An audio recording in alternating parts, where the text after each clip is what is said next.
Tony East, Locked On Pacers. Combo himself. In person, man. Good to meet you. Yeah, good to meet you too. I mean, we've met so much, but virtual is just different than when you do it in person. It is. Especially with All-Star Weekend here. All the stars are here, including you. Yeah. But it is different. I've done like 100 of these conversations with people all weekend of Indy's the home of the NBA. It's the weirdest thing. How has it been for you, everyone descending on Indianapolis? It's been cool for everybody to see it. Like, it's a good city for hosting, and that's what everybody said. But also, everybody's just whining about the snow and the weather and not everyone to come back. So it's been kind of weird hearing both those things because it's always like this here in February. But it's been fun. It's been cool to, they had all this infrastructure built for the Super Bowl when it was here, like 13, 14 years ago, and all that's been being reused and repackaged for the stuff. So it's been pretty sweet.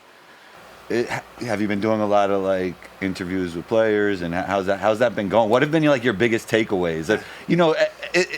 Some players keep a PC, but then some players will, have their viral moments. Anything like that really you've taken away from your interview so far? My favorite one was, I didn't even plan this one, was Vince Carter. That's cool. He got into the Hall of Fame this weekend, or it's a finalist, not in, but I didn't even plan to talk to him, but he was there and doing stuff, and I wanted to know if he remembered. He had a double clutch reverse dunk against the Pacers in the 90s. And I want to know if he remembered it. And the exact quarter, who was under the rim, who was defending him, who was sliding over into the basket, so he had to clutch. Like, he remembered the play perfectly, and it was a fun day for him to be in the Hall of Fame, not only because you might be in the Hall of Fame, but earlier in the day, everybody's talking about their dream dunk contest, and every young player is picking Vince Carter, right? So he had a really cool day. He got to be honored, and literally all these young players are gassing him up, and he remembered everything from that play. I'm going to have to write about it. It was awesome.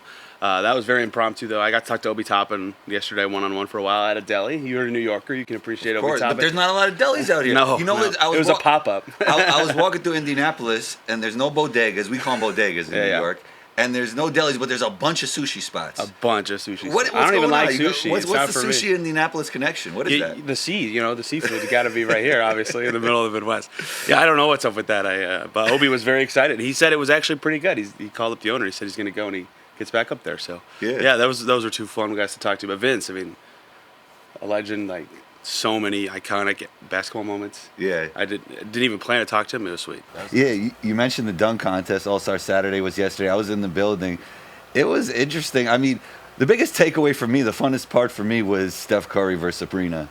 And I felt like no matter what Sabrina did, Steph Curry would just rise to the occasion because it was somewhat of a slow start for him. But then that guy's just different. Like, you saw the whole three-point contest beforehand, and then when you watch him go, it's like, this dude is really different. And that's after you see, like, Dame and all these great shooters shoot. And Sabrina's obviously a great shooter. He just rose to the occasion. Dude, it looks so easy, too. Like, his form's just perfect for that kind of event. And, like, he started slow. I thought he was going to win because she did really well. She did really well. And she did the NBA line. I think she would have beat everybody in I can't remember what Dame's last score was, but I think she would have beat everybody in the first contest. And then he's just like, oh, no, this is nothing for me. So let me ask you this. You think if she went from the women's line, she would have won? Yeah, probably. I mean, that's what she's usually. But the thing is, she just played FIBA for Team USA, and that line is, I think, a little different than the W line. It is. So she's ready for the deeper line, right? So I'm glad she did that because, like, now there's nothing anybody can say. You know what I mean? Like, she matched him up and did very well, like, as respectable as it could be. My theory of the whole time was whoever went second was going to win. Like, when you know the number, I think that's helpful. Yeah, I mean, it definitely helped him because he turned up. Right. Like, he's a guy who rises to the occasion, so it definitely helped him. But I just wanted to. I wonder if she would have shot for the women's line, if it would have been a different story. And I think, like, it would have been good for both of them if Sabrina won. Like, that, it's not gonna hurt Steph if he loses to Sabrina. No, neither of them are taking a legacy hit if they lose that one, right? I think they were. I went down to talk to him after the event down below. It sounds like they want to expand it to, like, have a partner in it and have it be like a 4-man show. I would assume that they didn't say this, but I would assume Steph's partner would be Clay. But I don't know who Sabrina would bring, Caitlin or a different pro or something. But that's, I think, what the next evolution they want is. Yeah. Get the next shooters in there. Even the skills challenge was fun for me because Tyrese was drafted pandemic year, right? Like, he didn't play in summer league. Yeah. So I realized, I like Tyrese's game since Iowa State. Yeah. And then I didn't get to see him play in Summer League because I'm at Summer League every year. I'm like, this is the first time I'm seeing Tyrese in person. And just from the skills challenge, his game just, like, flows differently. Like the way he handles, the way he passes, the way it shoots. I know that's not a real game, but just the way, like flow is the word I thought of when I watched him get up and down the court. He like cared about the Yeah, he skills did challenge care. He too, did care. which was pretty funny. Yeah, you're right, and like it's made for him. Like his whole game is, he's better at almost everything than a lot of people. I'd say Steph's the only guy who can match his like playmaking and shooting right now in the league. Yeah. He's not the best passer. He's not the best. Trey's shooter. efficiency's not good enough to do it. Right. And James is not the same James, but he's been great. Actually, I think James has been shooting more this year, so maybe. Yeah, I that's think true. He's an underrated passer, great passer. I actually thought he should have been an all-star. Him and Sabonis. Yeah, I have trouble with all-star when you like get traded and you're in two conferences during the season, even though he got traded so early. I thought Sabonis should have been one. We can get to that. That's later. a big snub. It's that cat for me. But we'll get there if we get there. Yeah. He clearly cared, and like it was funny like watching him in the passing one because he's a good passer. Like it's made for him. Like no one's psyched about passing. He's like, yes, I get to pass in the skills challenge, right? So I was talking to him before when he was like practicing the relay round, with the map, and he was actually practicing the self pass off the backboard. I was like, Ty, you're not dunking. He's like, if we have a big enough lead, I'm gonna dunk it, and they smoked him, so he got to dunk it. So like he was planning out his every move. He was ready. Yeah, the dunk contest, man. I mean, was it that bad though? Yes. I think Mac actually jumps higher now, even though I think last year was a surprise, but his head was on the rim. Yeah, he's crazy. I mean, he should do it every year, until he loses, I think. But when people were booing because the Jaylen Brown scores were just he dunked it and then. I was like, what is going on? There's a great camera view from the crowd of the Jaylen Brown. He jumped over that streamer, and he just completely whiffed the first one. The ball went flying. And from the crowd, because there's heads below where the guy's sitting in the chair, you can't see him. So it looks like Jaylen Brown just jumps over nothing and then loses the ball. He had a lot of dunks that would have looked stupid if it wasn't the dunk contest. But Mac McClung did well. He was interesting. He's going to be good every year. You didn't think the brother duo was interesting? I talked to Obi about it before. I thought Jacob should have been in the finals, didn't you? Yeah. He had some good stuff. He had the cool shirt on with his brother. I thought the whole thing was dope. A lot of Knicks fans listen to my podcast, so what I wanted to hear from you is what have you thought about Obi's development over the course of this year? The big thing that the Pacers always talk about, I asked Rick Carlisle a bunch of questions about this, is you've watched him forever. For something about Obi Toppin's combo of athleticism and being so lanky, dude. Yeah. He can't slow down very well when he's running full speed. So that's why they thought he was not a great shooter, is because he would be leaning or off balance when he shoots because he's moving too fast. So they worked so hard about stopping in his jumper or just in general that kind of control when on the move. And so a lot of the stuff you guys in New York know about Obi is the same, right? He's still a freak in transition. He went for the East Bay in New York and whiffed it in the game, but he still tries to do all that kind of stuff, right? That Obi will never go away. But he's shooting threes pretty well this year, and that has really transformed what they're able to do with him as a player. And that's a lot of Rick working with him and being okay, really settle down and make sure you're totally set on these threes because you can hit them, dude. If you're relaxed, you can hit them, and he has.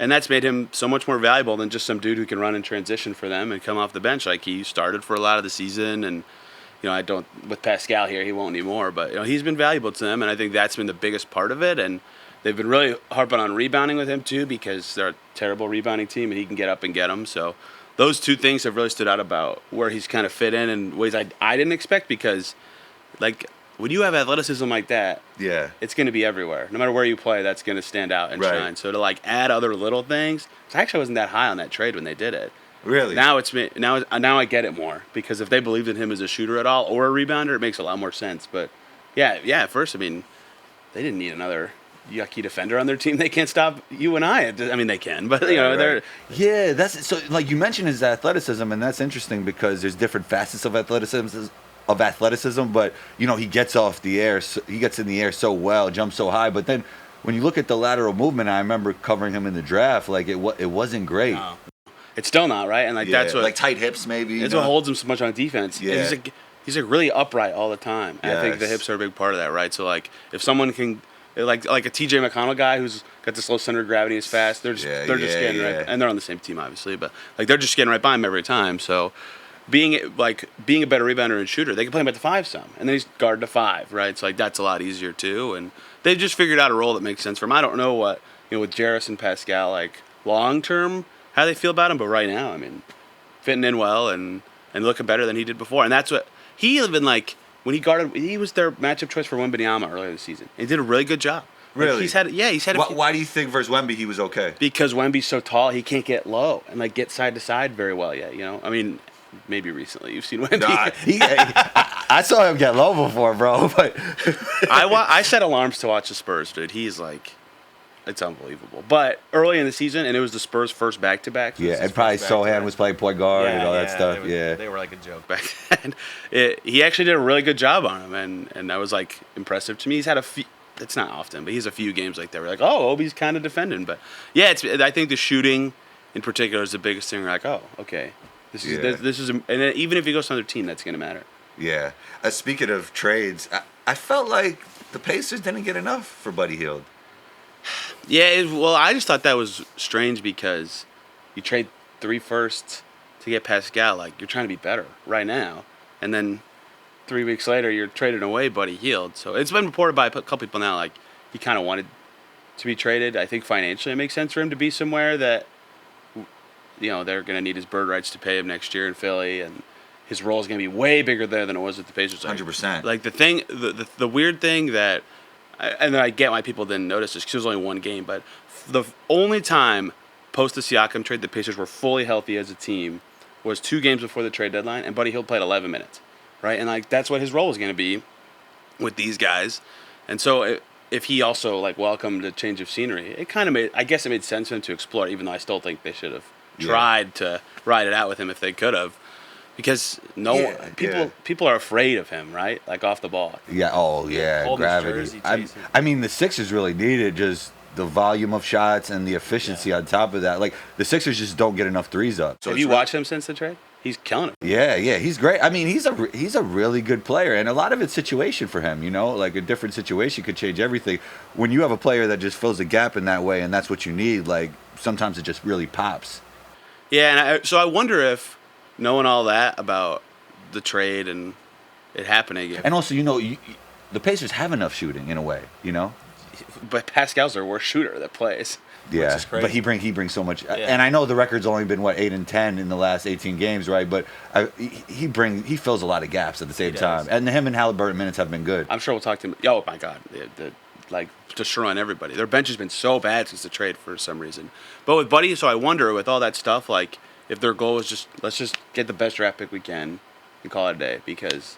And maybe Because they thought he might leave, right? Yeah, and maybe so, right? Like they couldn't get the extension done last summer, so if they realized they could get that good pick and hopefully get McDermott, who can, I guess, be at shooter. He's different, you know. We all know that, but he can still make threes. He had 3 in their last game. Like maybe that's all how it came together for them. But yeah, it's tough to lose a guy like that, and he was so funny to talk to, man. I'll miss talking to Buddy Hield every day. He's a funny guy. He was one of the big trade guys. So the big trade guys were Bogdanovich, OG, and Buddy. Like they were in every trade scenario, and then they're all gone. And then you know, the only one that actually like the Raptors got a lot for OG, but when it comes to Bogey and Buddy, they didn't get as much as you would think because you always heard those guys in like Laker conversations, and it was always like 2 first rounds or 3 first rounds. Shafino in a first or whatever. Yeah. And then now we see this. I guess the market's always changing. I'm sure you like the Knicks getting, a lot of stuff for not giving up very much to do it. Yeah, I mean, well, people miss quickly. Oh, yeah. People miss quickly. But with the RJ thing, like... And they need another guy to handle now. Yeah. After that. Yeah, RJ is a pretty good player. Just OG fits the NBA and the Knicks so much better than RJ, you know? Yeah. It's so funny to me that he, like, fits so well in New York. Because nothing about... Like, I knew him at IU a little bit. And nothing about OG screamed New Yorker to me, but he's perfect for that place. He's been great, and quickly is just obviously it hurts to lose him, but he wasn't gonna play enough, and like he couldn't be quickly there. So I think if you can get Bojan and Burks for that price, and like they look awesome, healthy, they make conference healthy. It's a huge concern. It is. They got a lot of injuries, especially with Tibbs and the minutes he does, which is fine. You're gonna win games doing that, but. It's risky. You can run into this kind of stuff. But, yeah, Buddy, biggest name traded maybe on deadline day. I don't know what you think, but maybe so. Yeah. It wasn't a big day. No. Yeah. Murray didn't move. The other Atlanta Pascal Bogdanovich was the moved. best player that got traded in the whole season. Well, Harden, but that was so early True, that true. that felt like an offseason trade to True. everybody. And they were like the media wasn't treating Harden like he was a top 30 guy. Not at all. Yeah. That was weird. I thought the Heat should have got him. If they could have got him for that, They would be price, man, dangerous. I know. They would be. I'm dangerous. surprised because they were so in on Dame and like Giroux that Dame was another one that would have been great. Harden's been better than Dame this year too. Yes. Which is crazy. Yes. But yeah, Even though Dame's starting in the All-Star game, but Harden can't get it. Yeah. Yeah. he Didn't even sniff it. The West is crazy though. I mean, Yeah. like Fox didn't even have a chance hardly with the cards out in the West. But, Yeah. We saw Dame time yesterday though. We He came up big. And now he gets to do it in Oakland next year, which is sick for him personally. To Yeah. repeat there, but yeah, that he would have been really good with James Harden on that team. I mean, their ball handling was so bad they needed Terry Rozier like bad, right? Like Yeah. they weren't getting enough from their guards, and Hero's best role is off the bench to me with them, and so Yes. Yes. they need 100%. need a guy who can be a setup guy for that starting five. Harden would have been a good fit there. I don't know why they didn't pursue that more. Yeah, they should. I was saying it back then. I thought they made a big mistake. Speaking of, we talked about Pascal a little bit, but what did you expect when he came on the team, and what have you seen so far? Yeah, I thought right away the biggest help would be Ty didn't have to do everything, right? Like so many games, and that he can do it. You know, we've seen it, but like so many games, it's just like he is the setup guy. Every possession, he needs to be looking for a shot down the stretch. Yeah. Like if he plays 36 minutes, he's gonna touch the ball. Like every possession he's in the game. Like that's a lot. And so there was that stretch in late December. I don't know how much you were watching the Pacers then, where teams were trapping him so aggressively, and it was the first time he had seen it like that. And he figured it out after a while. That's what he is good at. Like he figures that stuff out. But they needed that valve guy. Like if Ty throws it out and it's 4-on-3, Pascal's gonna bust it and find a good shot every time. So that's where I thought he'd be the best fit. But this is kind of weird to explain. But the Pacers are such a 3-and-rim team. You know, Yes, with but Rick Pascal seemed like he filled that gap.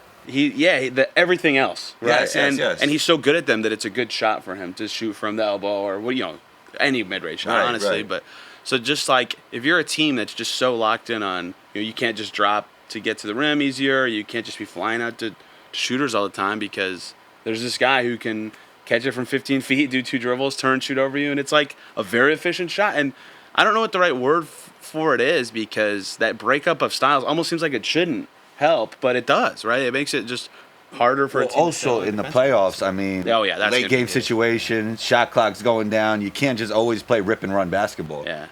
Yeah. Ty can. I think Ty can, but You- they'll load but- up on him. I mean, but when the score is like 99 to 101, I mean, They I lose don't all know. those games. Yeah, I don't know if they're going to be flying up and down the court and just playing like free flowing basketball. Yeah. Like you need a guy like Pascal who's going to like take 2 hard dribbles, spin, and get his own bucket. You know? And that was an interesting part about it is like if you doing that kind of trade for Pascal, something you do after you have a playoffs and realize you need a player like that. Like it's really interesting they identified it as something they needed now, or they haven't played in the postseason yet and Pascal hasn't been that awesome in the playoffs throughout his career. We'll see where the title year he was. Yeah, I mean, with Ty, that might change. I agree when he's not expected to hit the big shots later Yeah. or something like that. But yeah, that's a good point in the postseason that will be even more valuable. And in my head, Tyrese is taking any final shot or doing a setup. But if you have another guy who can or Yeah. someone else who's got a matchup, I mean, that always makes sense. Yeah, if you think about it, like all the league's best players, people talk about the mid range being dead, and it's only dead from a standpoint that we don't catch and shoot. Right. Mid range anymore. But the like, assisted mid rangers are dead. Exactly, So, but yeah. but like in the playoffs, you need a guy to get in the mid range and get a bucket. Actually, Hallie's been better at that than people thought he would be coming out of college, right? It's funny because he had this shot last year he went to all the time where it was like this hook shot and it never went NFL right? It was such a weird like 8-footer. And then this year he's turned them into floaters or just stop and put it up. yeah. And those are way better, right? Those are going in. So and I think he needed it because everybody knows, like I was saying with the Pacers, like if he's not taking a 3, just defend the rim and you'll contest it. So all he's got to do is have that counter in between, and all of a sudden the Yeah. defense has to think. So, I keep doing it like anyone's gonna know what I'm talking about. But he would it was almost like he would be running this way and shoot it like this. Yeah, It's I like mean- but it wasn't a sky hook. It was a lot of players that can't get into their jump shot will go to the hook or the floater. But yeah, and that's such a good counter for the 3. Like it made Karis LeVert way better when he was a young player. I'll never forget that because I loved him coming out of Michigan. And so Ty needed a floater, and that's been a big part of that. And I think that'll be huge late game in playoffs too if he can go to it. But floaters are scary. I think the missing piece to Scotty Barnes' game is actually like that mid range. If he gets that off the dribble mid range, it's gonna be it's gonna be curtains. He's so herky jerky, dude. Like, yeah, he is tough. He can just man. all of a sudden pull up in your face. It's He got the hard stuff down, like all the athleticism, the size, and the feel for the game, and the passing, and he can control a lot of weird stuff, which is a compliment, even though that sounds mean. yeah, definitely. Like he does just a lot of what's he doing, but it's so in control and weird, and defenders don't know what to do with it. Yeah, how has it been for you seeing Rick Carlisle embrace the modern style of basketball? He had to change a lot, right? Because he got here, and their starting five was Brogdon, LeVert, T.J. Warren, Sabonis, and Turner, right? And so, first of all, that's not a modern team. They don't have that much shooting, but that's also like they're trying to win with that team, right? And they needed a better coach to help them win. They got Rick. Rick's won a title. Rick's trying to win every year with Dallas, except for Luka's rookie year, right? Like he's trying to win. And then they had a game on TNT that year, and the Pacers were bad with that crew to start the year. And Rick Carlisle apparently told TNT that day, like, yeah, I didn't sign up for a rebuild. And then they did. They rebuilt. And so I think him evolving with the game has been... Did it feel like a hard rebuild, though? Trading Sabonis for Tyrese was... It became not a rebuild fast because he was so good right away. Fast, yeah. But, that feels like a nose... But they were bad that year already. That's why I think the perception was kind of strange. But for him evolving and changing, some of it was that they had to, right? You can't play two bigs. You just can't. But some of it was that he had to recalibrate, like, okay, I'm a rebuilding coach now, right? Like, what do I have to think about differently? How do I strategize our stuff? And you know what? I'm going to use a football analogy. You know what actually has really made it click is, Bill Belichick always would talk about, like, seeing the game through Tom Brady, right? And that's how he evolved as a football coach and run the Patriots offense. I think Rick has done this with all his stars, Dirk, Luka, J. Kidd, seeing the game through their eyes and then playing a style that makes sense like that. I think that happened with Ty. What happened with Luka? Well, yeah, but like he made Luka better, right? Yeah. I don't know if. And even back then, he was like, there's not a lot of value in Porzingis post-ups. right. Yeah, He was all over that, and like that was like 2018 or something, right? Like, and he was right. KP right now is killing it without pick and pop. Yeah, he's not posting up at all. Actually, the Celtics last game they played before the break, he had like 3 post-ups in the first quarter.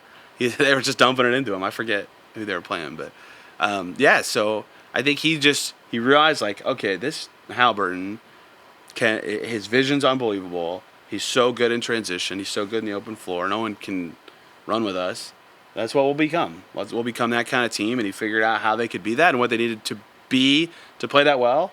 And that's how he evolved, is they had to rebuild. He didn't expect it, and so he had to figure out how to adapt and change the team to fit that guy. And it's worked great, but now they need another guy to help, and that's what Pascal can hopefully be. Yeah, before the season when Dame came into the Bucks, I just thought that they were going to win the East because I believe in Dame and Giannis as playoff performers more than anybody else.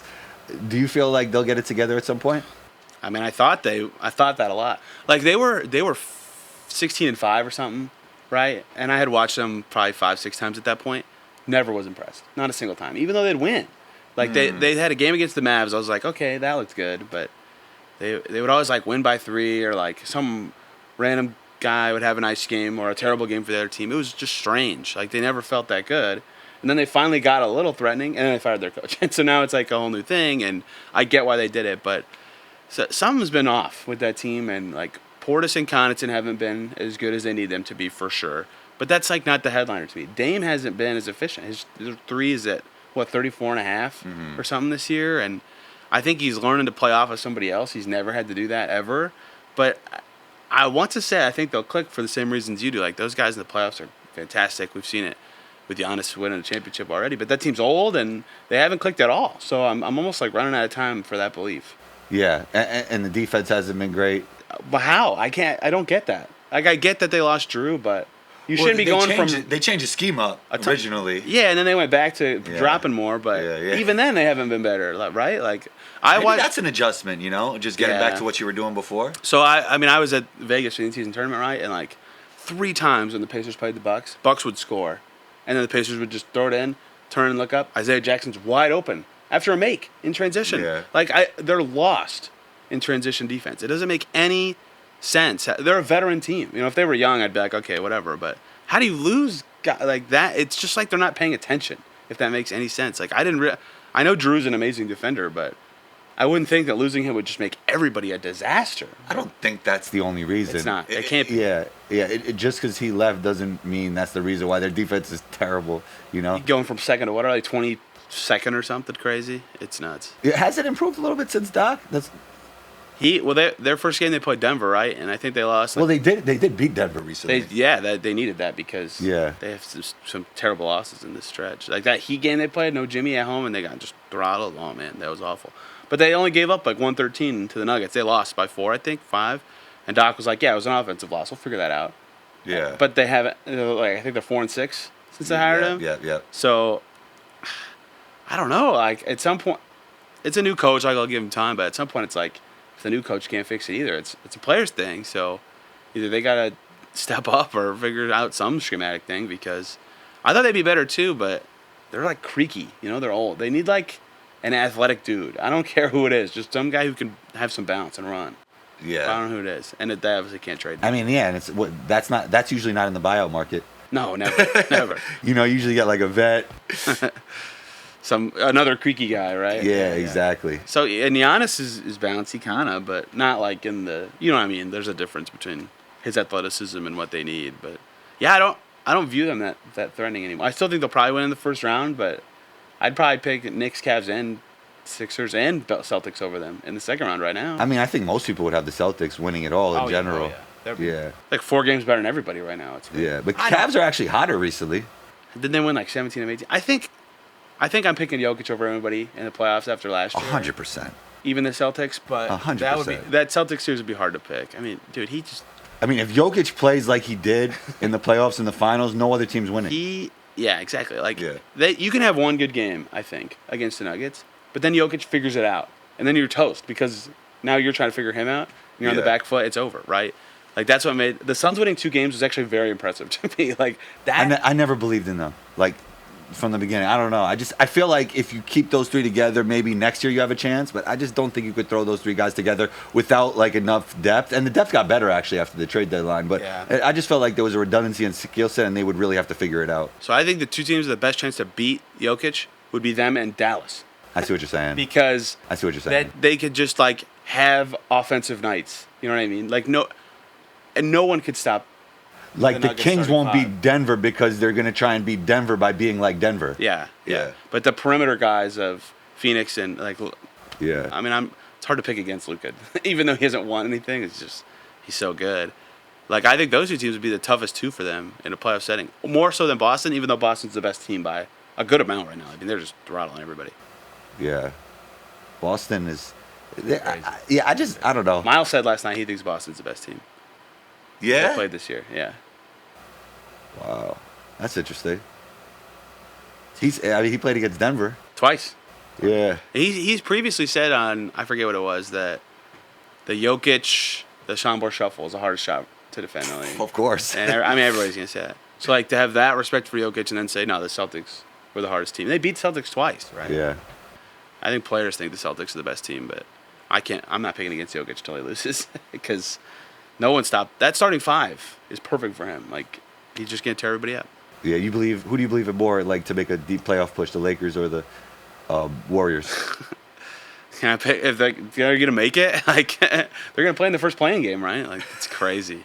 That's gonna be high level. I want to see OKC play against one of those teams. That's what I want to see. That'd be a perfect. I want to see SGA take one of those teams out because that's what SGA becomes a household name. That's true. Or Ant, either one, honestly. True, but Ant's even more household than SGA right now. You know. He had USA and and he was all right in the playoffs last year. SGA was great for Canada, but it's different. USA, you know. 100%. Yeah, that'd be perfect for them too because everybody could be like, everybody's gonna talk about if it's OKC versus either of those teams is experience. It matters, and I don't know.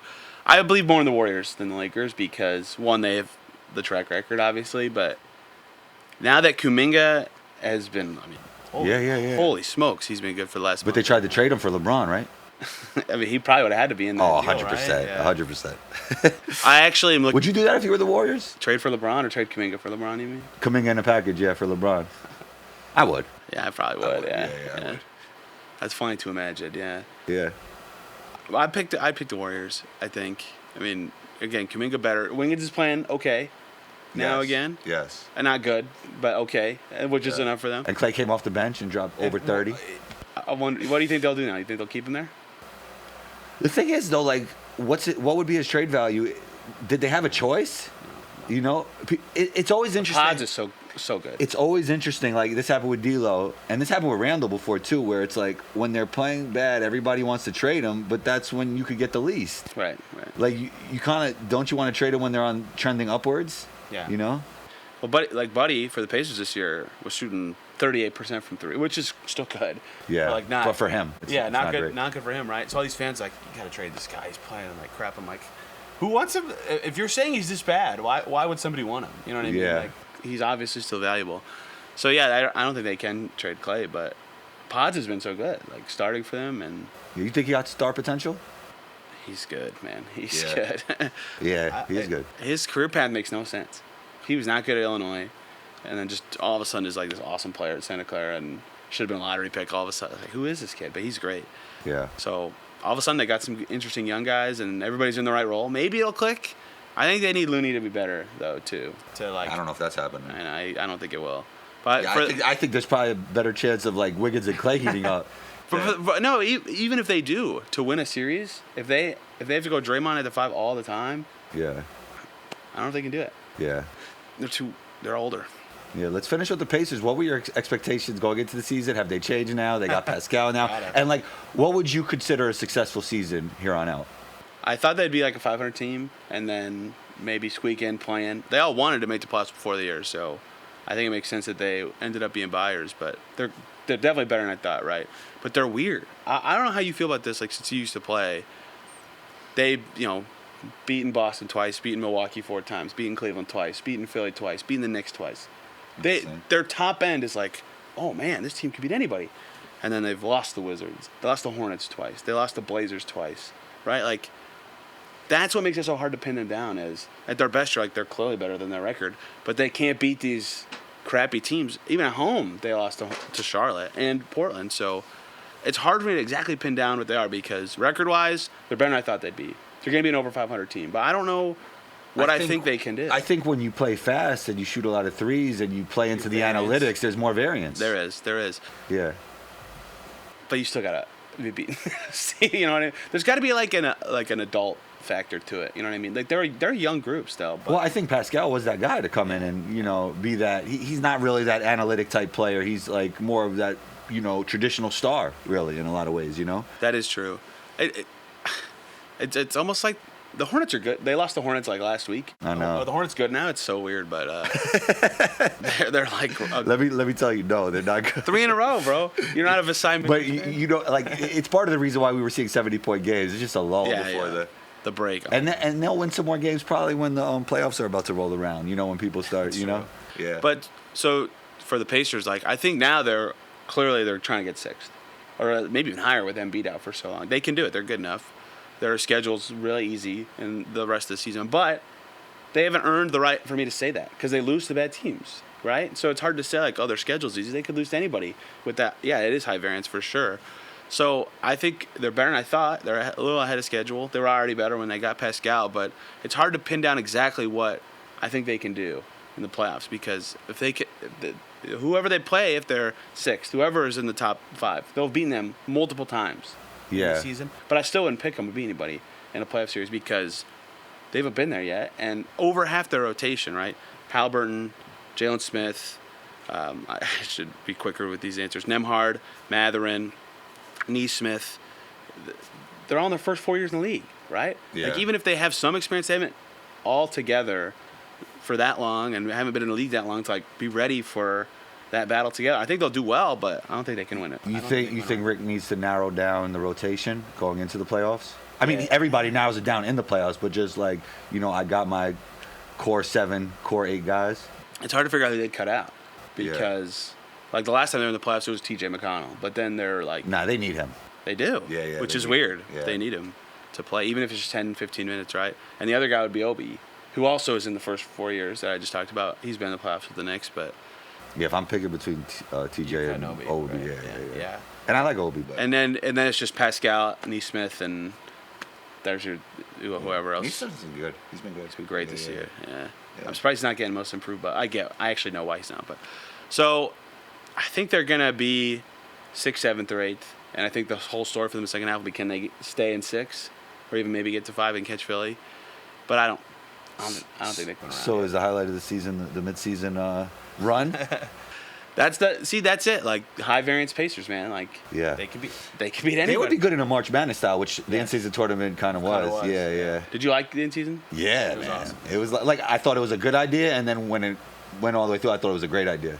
My only thing was it's only going to be a bad idea if the players don't care, and they cared. I mean, $1 million is It's cash. It's a Cash great- is it's a cash. great incentive. That's right. Yeah. That's right. Yeah. So yeah, I'll be interested to see Halliburton in a series style because he's kind of like Jokic, where once he like sees what a defense is doing and can adjust and feel it out, like He'll be good. He'll be good. He'll be good. Yeah. Right, I agree. Yeah. But I want to know what that looks like, and they'll know what they need and how they need to adjust their team. Like, anybody healed. No, I'm joking. They might, for real.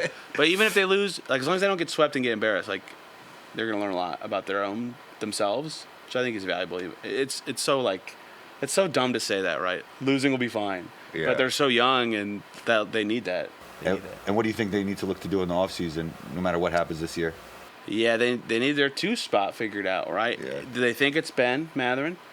can he I start like, there? yeah. How has his development been for you? His scoring's down a bit, Yeah. like per minute, but he's better at everything else, Yeah. which is kind of what they wanted him to be this year, right? They need him to be like a team dude, right? Right. Pass more, better on the glass, defend better, and he's more accurate from 3, which really matters. Still star potential? It's weird because like the list of dudes who had as good of a free throw rate as him last year as a rookie is like all star players, all of them.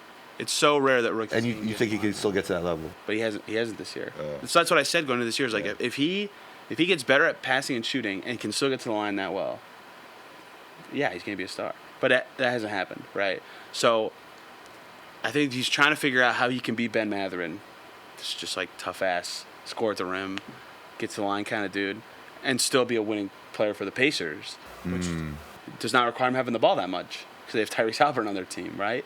Yeah. So that's their next and maybe last. I mean, Neesmith's awesome for them. It's kind of like the LeBron thing. You need certain type of players around You do. Tyrese, right? You do. Yeah. And so if they think Ben can be that guy, then great. They got their 5 and they need bench depth. But if not, they need to figure out the 2 spot. Yeah. And then it's Ty, Aaron, Pascal Miles, and whoever that is. And then Matherin's just your super 6 man for the rest of the year. Sounds good. Tony, where can we find you? Social media. Thanks for taking the time in person. Everyone. You know, it's Yes. different when you take the time on a The Zoom internet. call, but you did it in person today, so I really Yes. appreciate you. Yeah, this is in where I live, so this was nice. Tony R. East on Twitter. I'll never call it the new thing. I'm always going to say Twitter. That's where I post everything there. Even I just do it for a bunch of places and chasing down everybody at All Star. So hopefully I have some fun stuff up for people there. You even chased me down, man. I did chase you down. Good you to see you. coming tonight, right? I should be there. I mean, I was there last night, and I think I should be there tonight. Good, yeah, good, yeah, yeah, good. yeah. Talk soon, man. You got it.